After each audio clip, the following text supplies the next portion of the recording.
Welcome in, everybody. It's the Mountaineers Now Postgame show. I'm Schuyler Callihan, and with me, as always, is Christopher Hall.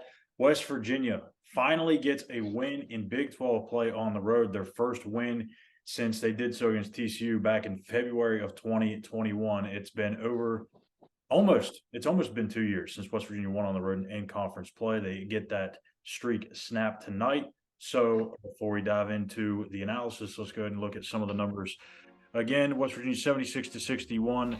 Joe Toussaint leading the way with 22 points off the bench, most of which came from the free throw line, 12 of 14. Eric Stevenson also was 9 of 11 from the free throw line. So those two combined had 21 points from the line. Seth Wilson had an absolutely huge night, going 5 of 11 from three, including 2 of those three-pointers, which were come via the bank shot. So he had a big night off the bench, 15 points. And that's really the theme of this one. For West Virginia, they just had an explosion off the bench from scoring, and really, if they didn't have that, they probably don't win this game. Starters did not play extremely well. And then the team stats, West Virginia, you don't see this very often, Chris. 10 of 35 from three-point range. 35 free throw attempts.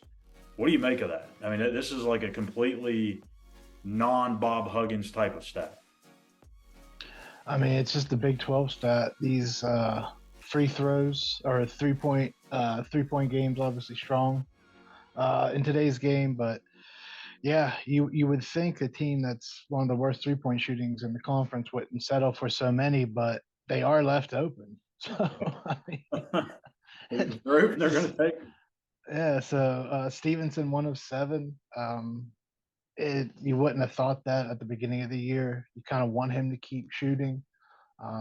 He just seems to only make one every night. But you talk about Seth Wilson. He struggled, or I think he started 1 of 5 from 3-point range. Do you have him stop? Obviously not, because he ends up. What was it? I think he hit 4. He ended up 4 of 9 from 3-point range. So, or 5 of 12. That was Toussaint, 4 of 9 from field goal range. So nice play from the guards, especially Toussaint bouncing back, not getting to play, showing Huggins, hey, I need to play these minutes that I didn't play last game. Yeah. But free throws, I think, were the big story, especially down the stretch. They've had good numbers throughout the game, but it was always down the stretch in the second half. 7 of 8 when Texas Tech wanted to foul there, I think, with under 3 minutes left to try to get back into it. Because why wouldn't you? They shot 64% from the line during Big 12 play. So that stretch down there where they could have easily missed those where they have in the past and allow Texas Tech any momentum to get back in it. They did, and that's why they were kind of able to pull away with a 15-point win. I thought as hectic as it was at times, I think it was 5 turnovers in the first 5 minutes of the first half, and then 8 turnovers in the first 8 minutes of the second half, and was still able to hold on to the lead. I don't know if that says anything about West Virginia, but just maybe how bad Texas Tech was, especially losing their point guard. Albeit as a freshman, he leads the team during Big 12 play and scoring. So What a name, too. Bob. I love it. So it was an ugly game. We can always complain about the officiating. It's just awful every night. But if you find a way to win and you're hitting those free throws at the end, I think that's a good sign. Even though Texas Tech is having the same struggles as West Virginia, they were the ones that stepped up. They were the ones that made plays down the stretch, and it's something they haven't done outside of the TCU game. We just saw it against Texas. Yes, Texas is a lot better. They're longer, they're athletic, they're going to cause problems. But when you do it on the road during a time when you're 1-6 in conference play, I think it does say something about the team, even though it was an ugly game. But they pulled off a big win. Yeah, you mentioned it. The first 6 minutes of the game, and they had 5 turnovers and 7 field goal attempts at that point. I mean, it looked like it was going to be another really long night. Didn't feel like, I mean, I don't know about you, but like 10 minutes into the game, I was like, man, I don't even know if they're ever going to even take a lead in this game. It just had that kind of feel to it to start. But what I liked was Bob Huggins proving a point, and maybe even mainly because he had to, taking the entire starting 5 out of the game at once. He brings in James Okonkwo, Kobe Johnson, Joe Toussaint, those types of guys. And it took them a few minutes to get going, but they really were the key factor there in that first half of turning things around, getting them to lead. and then ultimately kind of doing the same thing in the second half. That, like you said, when they started the second half, the starters didn't play very well, went back to that lineup, and all of a sudden things started clicking again. So I guess my question is, if you're Bob Huggins, do you find a way to keep that lineup together and playing more minutes together, or do you start taking away some minutes from the starting lineup? I think you got to just distribute minutes better. Mitchell had been playing 40 minutes a game the last few games. He's been playing all the minutes. Today, he was kind of taken out of the game with foul trouble.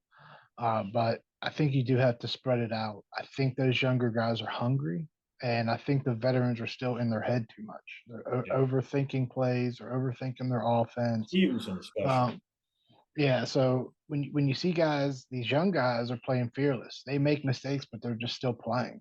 But they're playing hard. And I think you do have to give them minutes until these other guys kind of just get with it mentally. Matthews just hasn't performed the way we expect him all to perform at this point. Trey Mitchell had a bad night tonight, but when you start adding guys like Wagi in there, who, he didn't have a great night scoring, but the effort, the keeping the balls alive. Same with Wilson. He put in the points, but also kept balls alive on the offense, on the offensive boards. I think the offensive rebound with they had 19 tonight. They were killing them early. I think Texas Tech got some of those late. Yeah. But they killed them on the offensive glass. Overall, they destroyed them by 17, a 44-27 win on the glass. So you're seeing rebounding was an issue at the beginning of the year, and in the conference that everyone's just as big, everyone's even more athletic or bigger. You're seeing those rebound numbers improve. I think that's an area that you kind of look at and say, okay, like this team's still bought in, they're still with it, and it showed tonight when you out rebound somebody by 17, get as many chance opportunities that they've got. I think there's still a lot of fight in this team, and that's a big win. 15-point win. Yeah. That's that. The only team that beat them worse was Iowa State, and that was a 30-point loss. I believe at Iowa State. Could be wrong, but it may have been at Iowa State. So you think of the list of teams they beat, they almost beat Kansas. Go down the list. Same with West Virginia, almost beat those teams. So um, I think that to me, it's just a good win because that was a desperate Texas Tech team. You could almost feel it within the crowd. The crowd was into it early. They were into it throughout the whole game. To go in that type of environment, pull out a win when you're struggling, I think says a lot about this group. James Okonkwo, 5 points, 10 rebounds. Bob Huggins talked about it the other day following the loss to Texas, and that they're going to maybe start spending some more time with him. And I don't know if it's just all of a sudden started to click, or if it's just because he's getting more opportunities now. But this dude it looks like he's in the third year of this program, not the second year where obviously redshirted last year, but I mean, the growth that we've seen from him in just these last couple games really says a lot. Really towards his work ethic, but I think also, you have all the changes in the coaching staff and everything like that. So for him to be able to develop, I mean, that's going to be huge for West Virginia, especially to give Jimmy Bell some help whenever he needs it.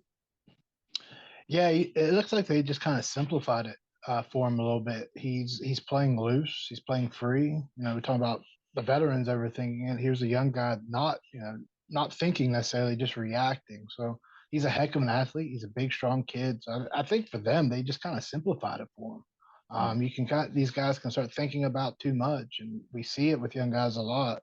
And that's what I think we're seeing with the veterans. But he's just playing freely, and I think you could probably credit the staff. Just simplify it for him. Go box out, grab rebounds. You'll get your opportunities. Just take advantage of your opportunities when you can. And he's done that when he's gotten the ball in the post. And what I like about him as well, he recognizes double teams cover and gets it out quickly. He doesn't really force anything, and that could be a lot of coaching too. A lot of these kids, when they're big and powerful underneath, they're so used to just being able to go up over everybody. It's natural instinct for them to keep doing it. For him to recognize it and not try to uh, force things right now. Whereas you can see his turnovers are starting to go down. Uh, that's just him, really grasping the coaching and the concepts. Yeah, I'm really interested to see what happens to Keedy Johnson. Obviously, he's banged up. Don't know if he's going to be able to play Saturday. We'll probably get maybe a little bit of an inkling tomorrow night on the coaches show, but I would expect, don't know about you, but I would expect probably Joe Toussaint would slide into that starting role. But again, who knows? With Seth Wilson, the way he's played, maybe they give him an opportunity. I would still think they would like to put Toussaint in there.